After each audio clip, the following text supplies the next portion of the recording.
Welcome everyone. It is Jason Talks About the Week in WWE, starting with WWE Raw on December 9th, and we're going to be covering SmackDown and Saturday night's main event. So, exciting week for WWE. I'm your host, Jason Medeiros.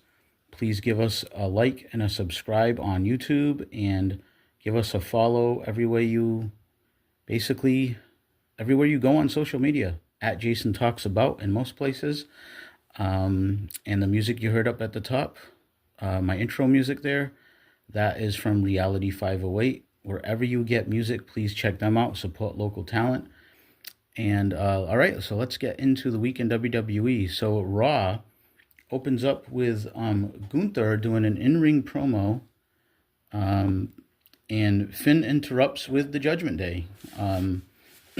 There's a lot of what chants.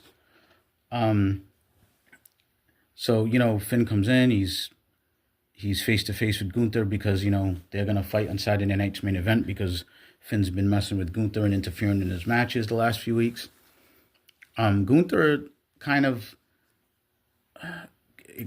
almost like humanized a little bit here. He talks about Finn and how he looked up to Finn, and Finn was a locker room leader. And when he was coming up, in Europe, he said, I kind of looked up, but then you chose to take shortcuts.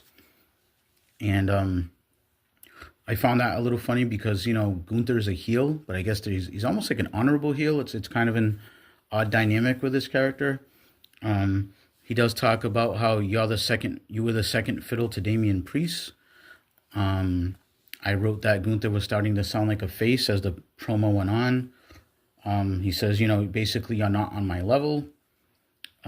Priest then interrupts and makes his way down the aisle, and the Judgment Day tries to attack him, all the lackeys. He ends up beating them all up, and then Gunther attacks Damian Priest, and then it spills to the outside. But then Finn kind of looks like he saves Priest, right? But then he attacks Priest. So it was like basically everybody fighting everybody.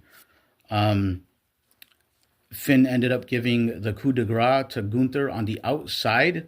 That was pretty impressive. Gunther was laid out on the outside of the ring after him and Priest were going at it. The Judgment Day again attacks Priest and holds him down.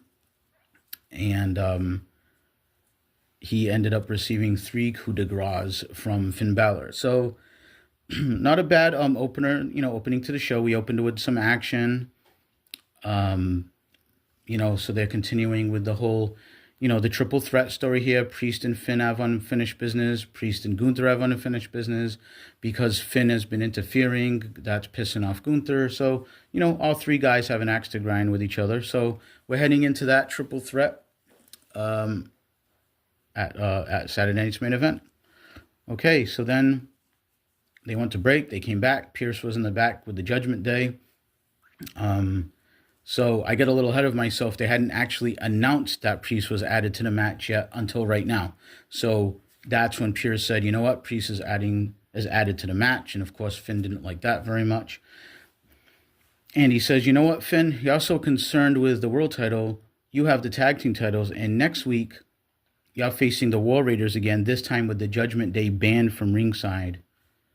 So good stuff here. So the War Raiders are getting another crack at it, getting another shot, and we're setting it up Saturday night's main event. Then we had the Final Testament versus the Wyatt Six. Got to be honest, I did not watch a lot of this. I'm not really into these guys and the gimmicks. Paul Ellering made a surprise return, though, it's worth noting. He threw some powder in Uncle Howdy's face, blinding him, and then while everybody... So let me just back up for a minute. This was a tornado tag or a no rules, no DQ match, something of that effect, and something of that nature. And everybody was on the outside except for Howdy and Karrion Kross towards the end of the match. And that's when Paul Ellering hit the powder, came out of nowhere. And then Kross hit Uncle Howdy with his finisher and pinned him. And I thought, wow, is the Uncle Howdy experiment over? Because Karrion Kross never wins. So to see him pin Uncle Howdy like this, that was quite surprising. And I don't know, maybe they're going to finally, give Karrion Kross a push. It's not something I've been pulling for, but I'm just saying, like, obviously this has been a guy they're interested in. They've kept him around. They're very hot and cold with him. I remember when he first came up to the main roster, they were like, Scarlett was like leaving the hourglass for Roman Reigns. Like, that's how far they were going to go with Karrion Kross. And then he just continued to tumble down the card until he was just like never won and was not important at all. And so let's see. Maybe this is, I want to say I've given them some credit recently. There were people I didn't care about. The New Day, DIY, even Kevin Owens felt very stale. I'm not saying I'm a big Kevin Owens fan. I met him once in a Target. That's a story for another podcast, I guess. He was very, very nice to me and my son, and I've always been a fan of his. So this is in no way a shot at Kevin Owens. It's just that I felt like his character was just kind of treading water, and he became very popular, interesting again, I guess, and popular, you could say.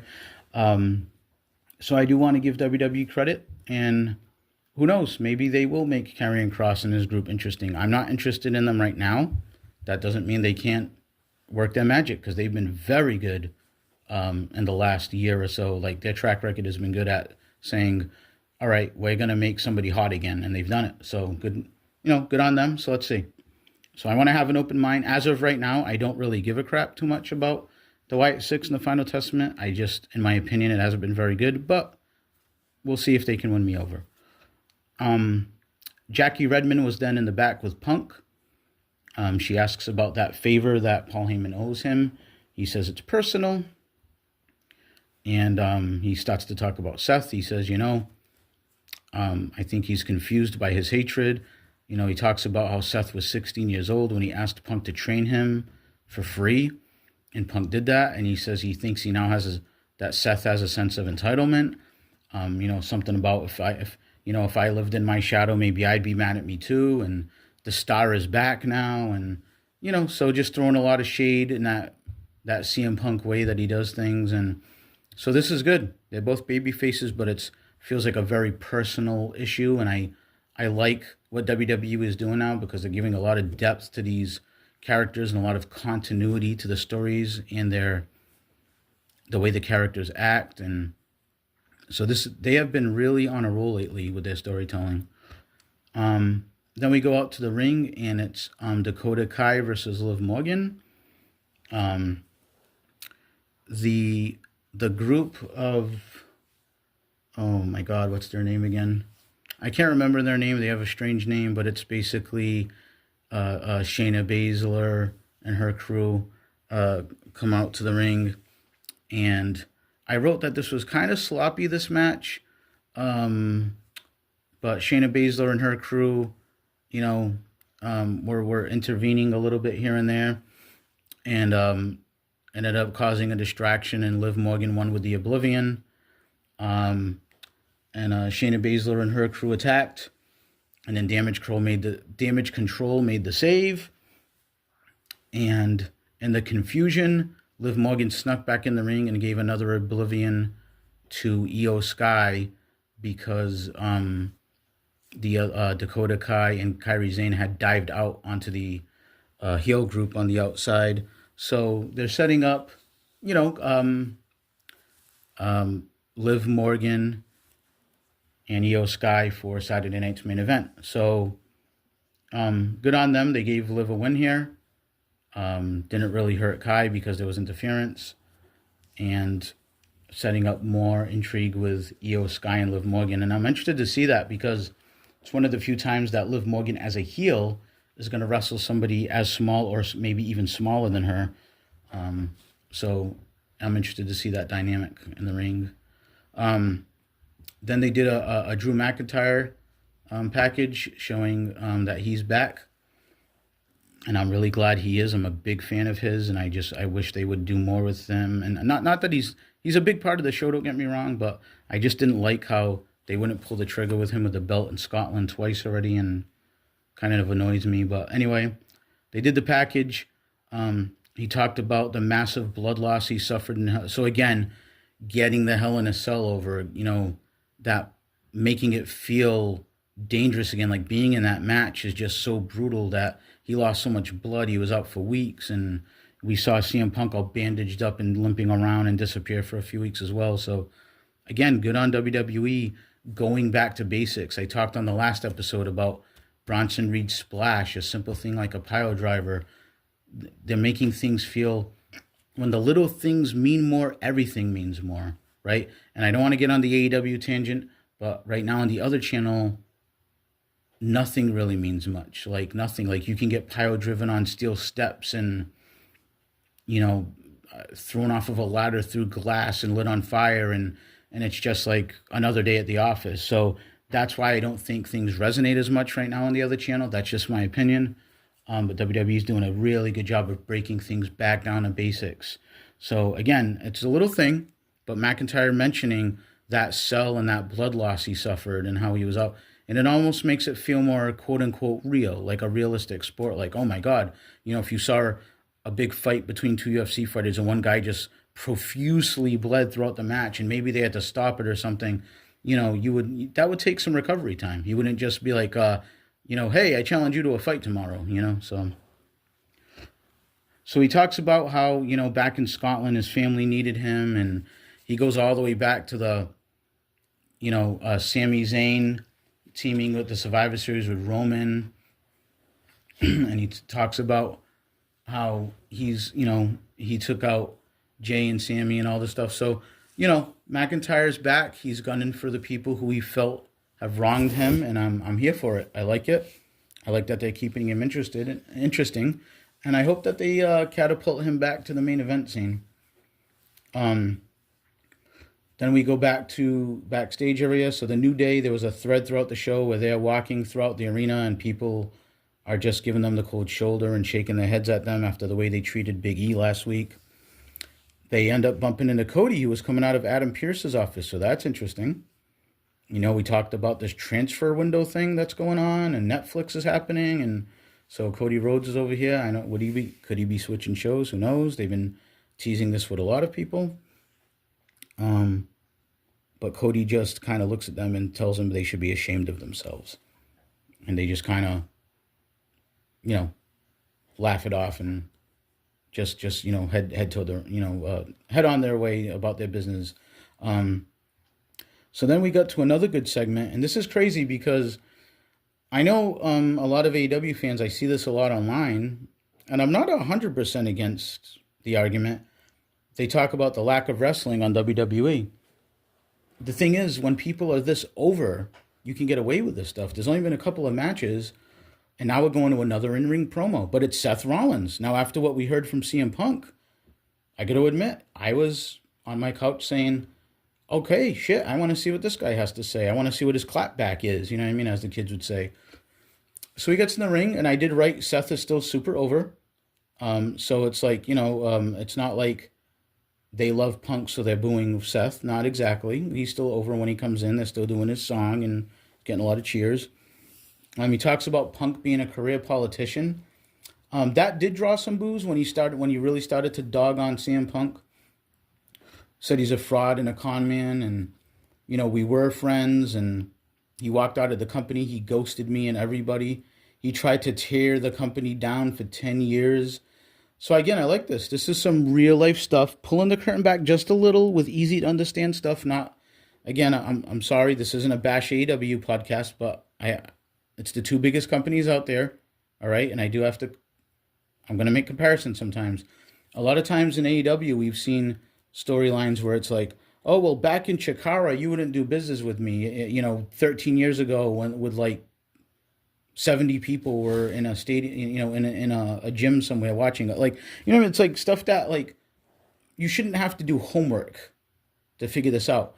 If you're even a casual wrestling fan who somewhat knows behind the scenes stuff like CM Punk and followed CM Punk throughout the years, then you know that this is all relevant stuff that people know. And let's face it, CM Punk does move the needle, contrary to what Roman Reigns once said about him.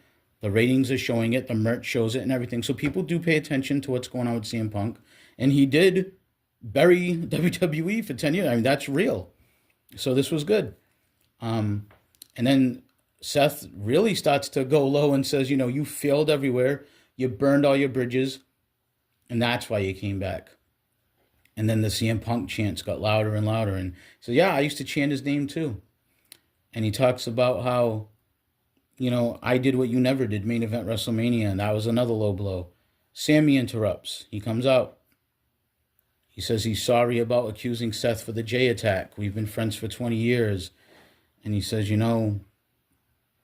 um, that you sounded a little bit like Drew McIntyre last week, and but it's your business, and and he asks, "Are we good?" And Seth says, "Look, sounds like you've got some unfinished business with Drew, like I've got some unfinished business with Punk." So Seth leaves, and it's made clear that on Saturday night's main event that Drew is going to fight Sammy. So Seth leaves, and Sammy makes that clear to the crowd that he's going to fight Drew at Saturday night's main event. And almost as soon as he's done speaking, Drew comes out of nowhere with the attack, lays out Sammy again. So another good match heading into Saturday night's main event with two compelling characters. All right, so then we go to the Women's Intercontinental Tournament. It was triple threat. They've all been triple threats. Lyra Valkyria versus Zelina Vega versus Ivy Nile. This is like Battle of the Small Woman. I wrote that Vega did a lot of Rey Mysterio inspired moves. I like that. They're keeping the continuity of, the LWO, and she's training with Rey Mysterio. I'm not going to go blow by blow with this match. It was okay. Lyra ended up pinning Ivy Nile with the Nightwing, and she advances. Okay, so then Kathy Kelly is backstage with the New Day, and they continue to berate Big E, and Xavier Woods tells the camera guy, "Give me the camera," and he follows Xavier out. He follows Woods out with the camera, so he's the cameraman now. There was a lot of New Day sucks chants as they entered the arena. And then, Xavier Woods ends up giving the camera just back to the cameraman. I'm not sure what the point of that was, but anyway, they get in the ring, and I wrote down nuclear heat. Like, this is worse than Dominic Mysterio. They can't even speak. When they tried to talk, they were booed out of the building. So I said about it earlier, kudos on WWE, because two guys that could not be any more stale right now have, I don't know if anyone has more heat right now in the whole company than these two. They couldn't even talk. They talk about how, for 10 years you were with us, and you're going to judge us. You're going to do this to us after one day. So again, it's the villain that thinks they're right. We're seeing a lot of this nuance. I like it. A lot of "we want Biggie, New Day sucks" chants. That Woods and Kofi are trying to say, we didn't do anything, and the crowd wasn't hearing it, and they were just booing them out of the building. And the only thing that was just as loud was the "we want Biggie" chants. And I made a note to say, Big E, monster face. If he is cleared, or if he's close to being cleared, he is going to be a monster baby face, like huge. Like I said, you had a guy that was on the show for years. You had two guys that was stale as, 3-month-old bread. And now it's the two biggest heels in the company, and a guy that's going to get a pop like Stone Cold Steve Austin when he's able to wrestle. So it's just incredible what WWE is doing. I mean, again, kudos. And then we get to one of the very few matches on the card, but I got to tell you, it didn't feel like it, because everything was good and everything flowed. And again, with Raw being 2 hours, I've said this before, what a big difference. And it was Rhea versus Raquel in an Anything Goes match. Raquel Rodriguez has no music. Rhea was in the ring first.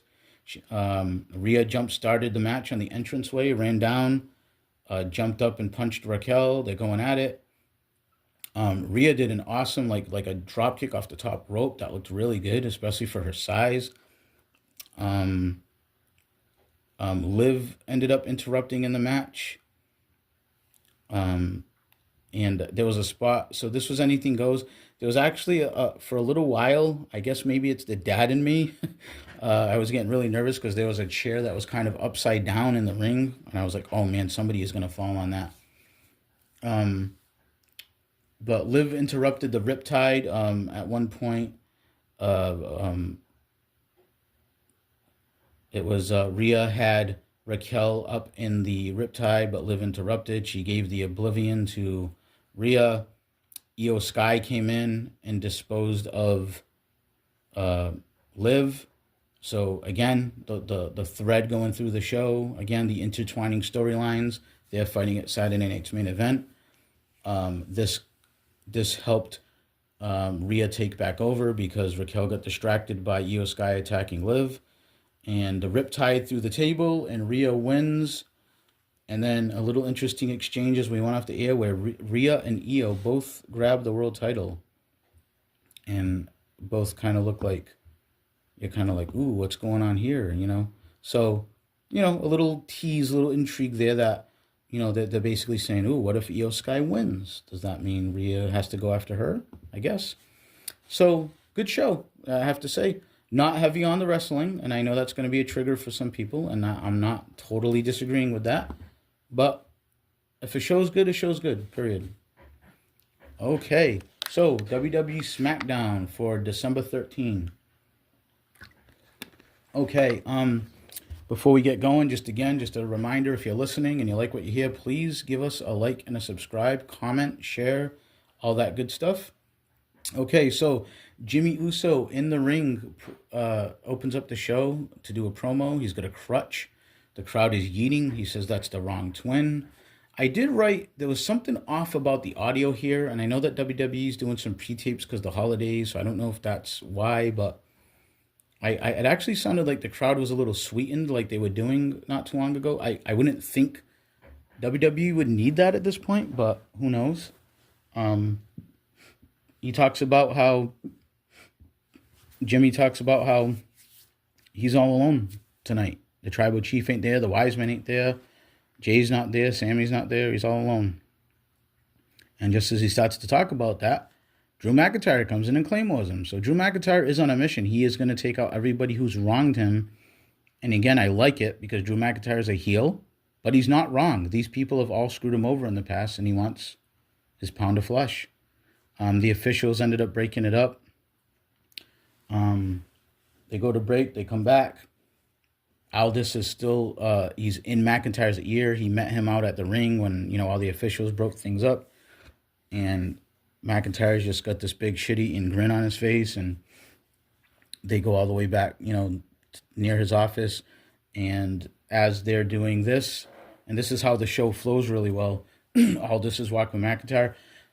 Bianca Belair and Naomi are like, Aldis, they're tracking him down. So he tells Drew, go wait in my office. And Drew just kind of does this funny little grin with his hands up like, okay, boss, and gives him the little cocky, sarcastic salute and walks in the office. So this would make sense, right? Because these girls are looking, ladies are looking for the GM, and that's Aldis. So Bianca asks about the Jade investigation. Aldis says he doesn't know anymore. He says, but you're probably going to have to relinquish the tag title because, you can't defend them. You don't have a partner. And Bianca doesn't like that. Naomi steps up and says, I'll step up. I'll be your partner. It's been done before. There's a precedent for this, blah, blah, blah. Aldis doesn't like the idea at first, but then he says, you know what? Okay, but you got to be ready to go maybe as soon as next week. And they both say, all right. And made me go, Naomi was quick to step in there. Interesting. Another character that could definitely use some freshening up. So am I onto something? I guess we'll find out. Okay, so then we go to the women's U.S. title tournament match. And it's Tiffany Stratton versus Mi Chin.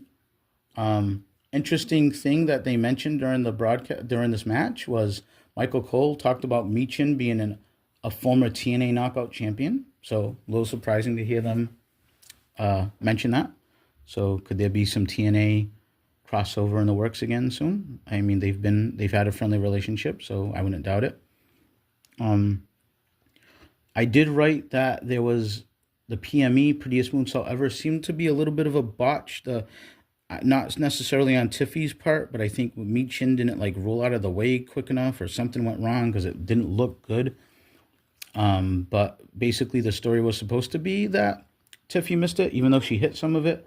And Mi Chin hits the Eat Defeat and then wins, which I went, wow, whoa, that floored me.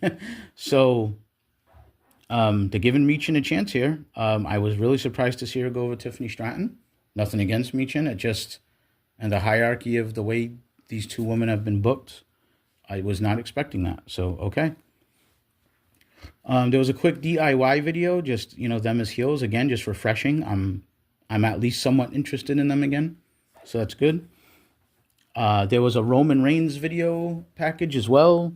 So again, keeping with the theme of not a ton of wrestling, but still interesting stuff. He's got the wise man standing behind him. Of course, it's WWE, so it's like Hollywood level production. It was like him standing outside next to as near as the SUV. I think it was like kind of like at night, and Heyman's off in the background, kind of out of focus. And but Roman wants Trial Combat on Netflix, on the first Raw on Netflix. So big match already. And it looks like we're also getting Punk and Rollins, so they're loading up the first show on Netflix. So let's hope it doesn't lag like it did at the Tyson fight, because that wasn't fun. Carmelo comes out to the ring, and he's going to fight a mystery opponent because he was running his mouth last week. And it's Braun Strowman. Big surprise. The crowd popped hard for him. And Michael Cole talks again about the transfer window, and he says, it seems like Braun might be the first superstar who's transferred brands. So this is just going to be it. We're just going to hear about somebody transferring, and I guess when the dust settles after WrestleMania, people will kind of be where they're supposed to be. Again, I don't know if this replaces the draft. The draft seems kind of lost its luster, I guess I'll say, in recent years. So this might be a good, easy way to just do away with that. Just to say, hey, between, I don't know, December and WrestleMania, we're going to have a transfer window that's open where guys can swing back and forth between shows, I guess.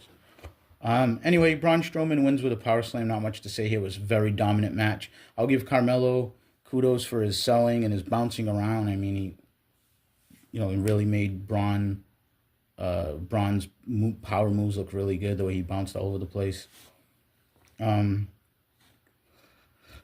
Byron Saxton is in the back after this. He's talking to LA Knight. LA Knight is talking about how he wants a piece of Solo Sikoa because of what happened last week. They go to break. They come back. Solo Sikoa goes to the ring. He's cutting a promo. He starts to talk about Roman Reigns. He gets interrupted by LA Knight's music, and it's Solo versus LA Knight, which Knight did win by DQ because the Bloodline interfered and just grabbed him, and the referee saw it, and they started beating him up, and I don't think Solo really cared. He gave the spike to LA Knight and laid him out. Then they all attacked him, and then Andrade and Apollo Crews ran out, and they both got spiked, and they both got left for dead. So I think, at this point, it was Solo was trying to respond to Roman Reigns' challenge for Netflix, which I'm sure is going to happen because they wouldn't mention it and not do it. So in the back, we see Braun Strowman, and Pretty Deadly stops him, and they want him to be in their stupid musical or something, and he just kind of blows them off. And then Byron Saxton tries to talk to him, and Waller and Theory, who I haven't seen in a while, they cut off Byron Saxton and basically, treat him like an idiot and tell him to get lost. And they want Braun on the Waller effect next week. And Braun says, you know what? Yes, why not? So next week, Braun Strowman on the Grayson Waller effect show. Okay, Women's U.S. Tournament match. Chelsea versus Bayley. Okay, now this I kind of halfway paid attention to because I was like, all right, Bayley's winning this, obviously. Chelsea rarely wins. I'm surprised she got this far. And to my pleasant surprise, I was wrong. Piper Niven interfered constantly in this match, including at one point, slamming Bayley on the outside and just all kind of stuff, through the whole match. Piper. So, it's not like Bayley looked bad here. But Chelsea ended up getting the win. There was a lot of interference, and at one point, Bayley barely made it into the ring to beat the 10 count.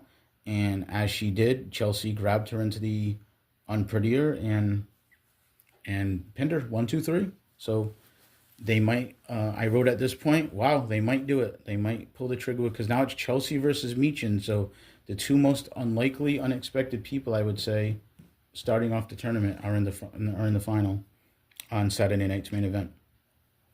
Then we had the Machine Guns video just talking about how they want to get back at DIY.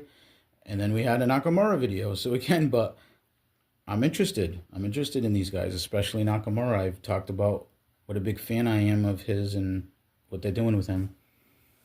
Then they showed another backstage segment. It was Nia Jax running into Tiffany Stratton and basically telling her, oh, it's too bad you didn't win. You know, maybe you're not destined to be a singles champion like me. And Candice LeRae interrupts and says she booked them a tag team match with Aldis against Bianca and Naomi. So again, the through line. You know, Aldis said, you know, hey, you may have to fight next week. And this is what he was talking about.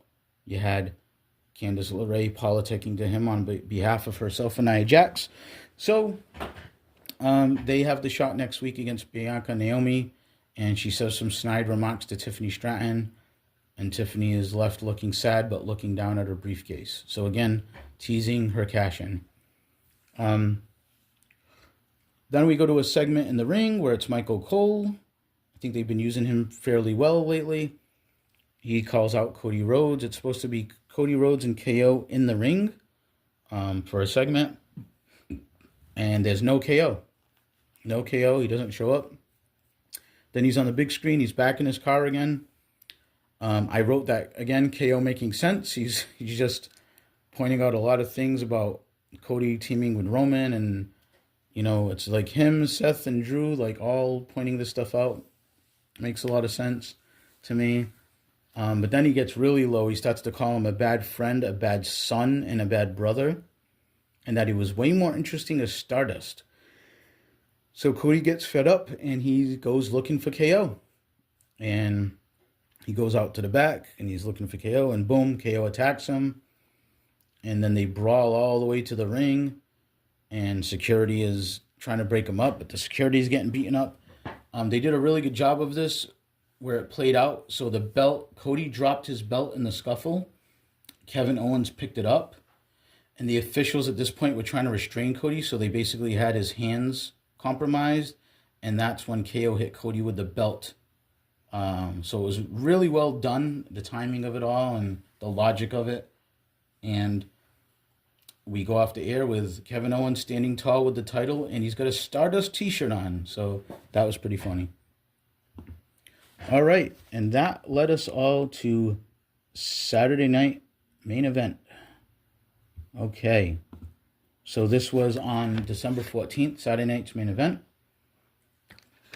Before we get into that, again, if you're listening, please give us a like and subscribe, comment, share, and give us a follow on all the different social media platforms at Jason Talks About in most places. Okay, so I wrote really retro feel. I liked that. We opened up with Jesse the Body Ventura. It was the old music. It was the old set from Saturday night's main event. I felt like I was back to being a kid watching Saturday night's main event. So it was really cool. The refs were in their old gear. The ring looked retro with the ropes, red, white, and blue ropes and everything. And like I said, Jesse the Body, hearing him again, it was cool. He didn't stick around, though. He wouldn't be back until the main event. I'm just gonna go by these briefly. Really good opener. I wrote great opener was Drew and Sammy. Drew went over. I thought that was definitely the right call. I think Drew needs that. He just came back. Last time we seen him, he was defeated in Hell in a Cell. Sammy will be fine. He's in like the hottest angle in wrestling right now, so it's okay if he takes a loss.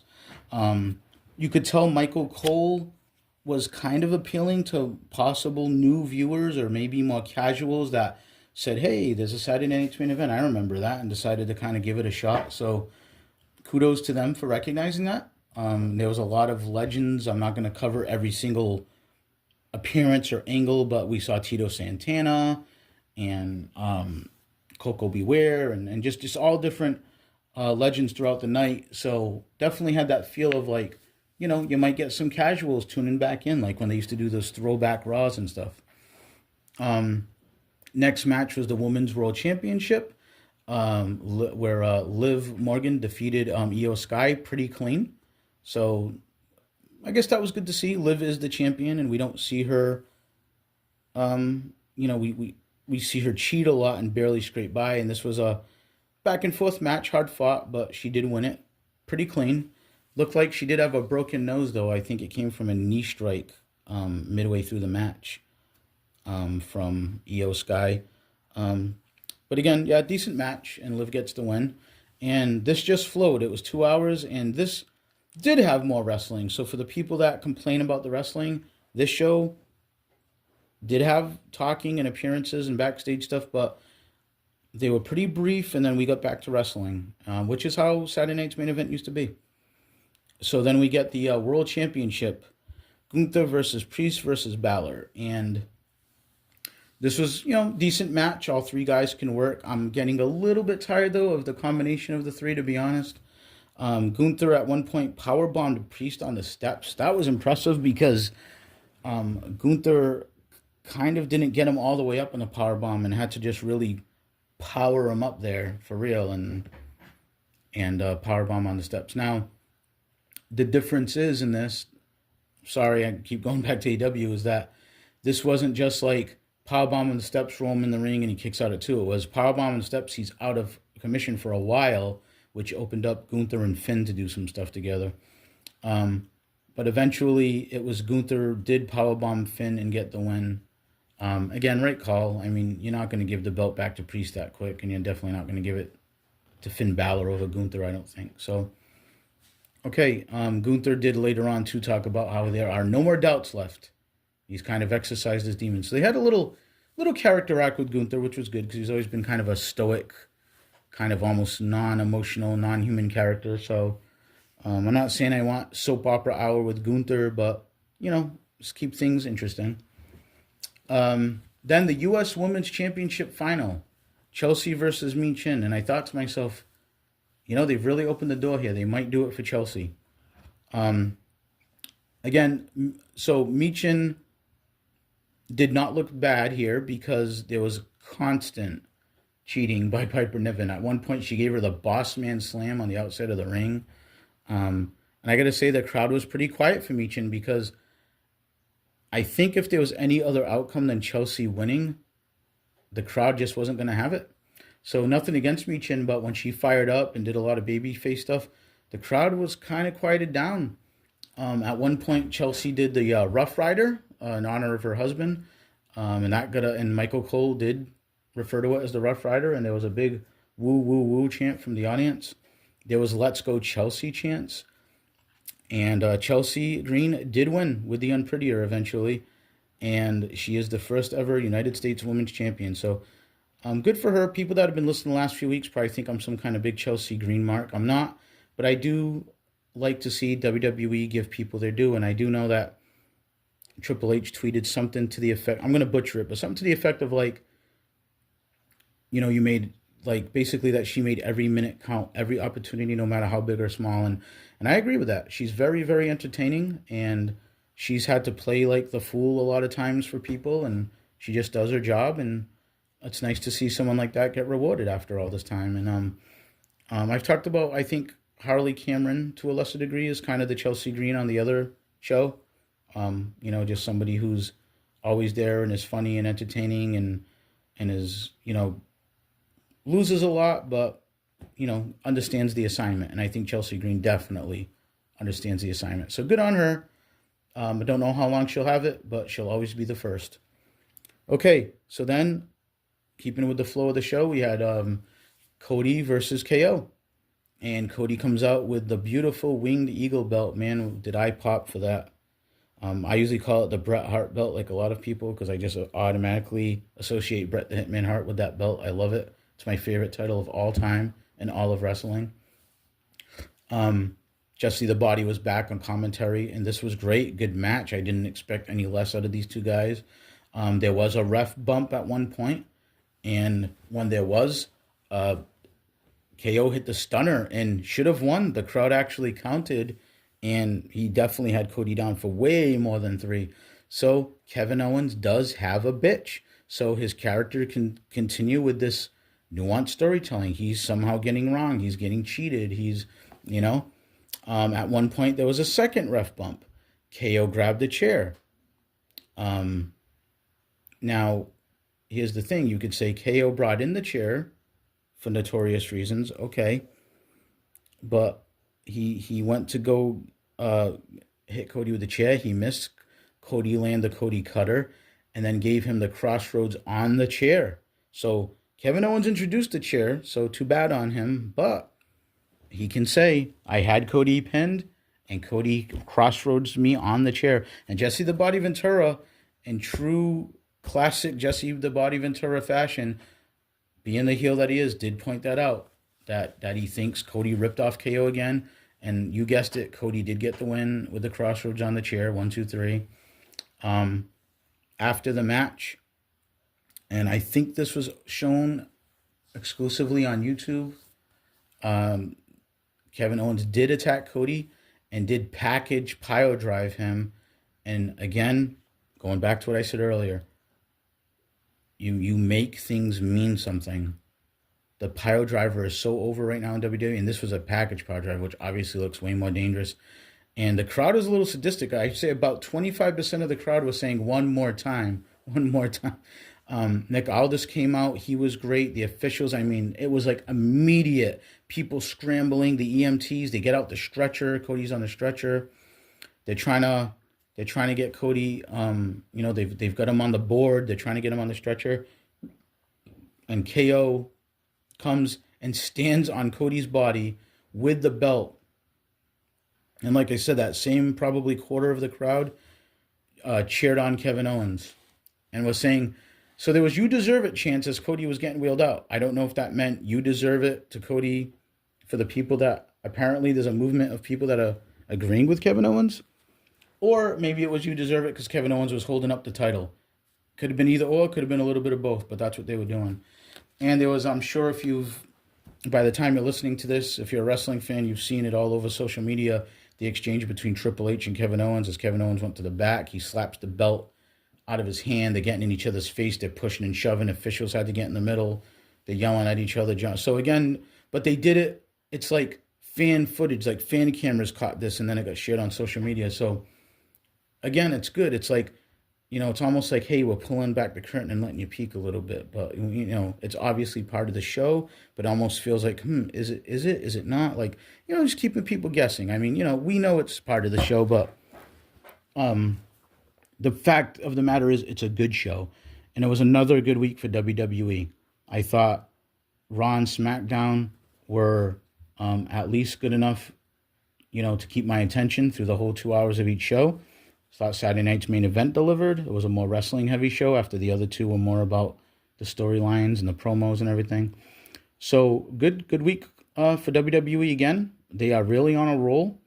Again, I'm not an AEW hater or anything like that, and I'm not a WWE mark. I just call them like I see them.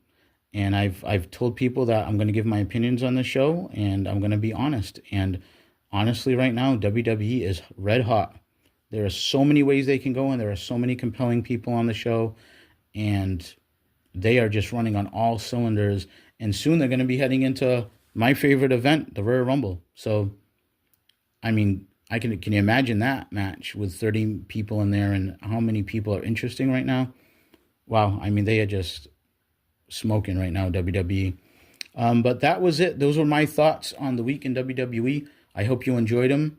If you did or if you didn't, please comment. Let me know what you think. And one more time, please hit that subscribe button. Give us some likes and shares.